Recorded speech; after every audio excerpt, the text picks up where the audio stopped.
After the July 7th episode of Bachelorette, many were shocked at the way Eric Hill's death was revealed to Andy and the cast, but Chris Harrison is standing by the decision he made. Chris Harrison knew that he would get backlash about the way the Bachelorette showed Andy Dorfman and the Final Four find out about the death of Eric Hill, but in a new blog, he revealed why he thought it would be disrespectful not to show it. Chris Harrison: Eric Hill's death was handled the best way we thought. For 13 years we've built this franchise by showing you everything that happens, whether it's good, bad, dramatic, or sad, Chris wrote in his Entertainment Weekly blog. I just didn't see how all of a sudden, because something so tragic affected all of us, that we just wouldn't show it. It didn't make sense.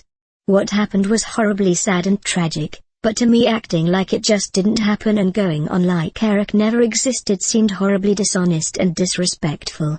He went on to explain that he was in NYC at the time of Eric's accident, co-hosting The View. However, he decided not to mention it on the show and wait, so he immediately flew back to LA afterward and emailed back and forth with producers on how to handle it. In case you missed the episode, Chris had Andy and the Final Four meet at his home and he told them the news. Afterward, we saw the crew actually set down the cameras and come into the shot and hug and support the cast. Chris Harrison: telling the cast and crew was the toughest thing I've ever had to do. Chris explained that since they had all been flying, he thought it'd be easier to meet at his home. He didn't want to wait another day to inform everyone. I told Andy and the guys about Eric, and it was easily the toughest thing I've ever had to do on this show, he wrote. I was immediately glad we were all together and that we were at my home.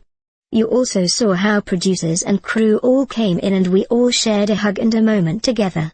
This went on late into the night as we all sat around and shared our grief.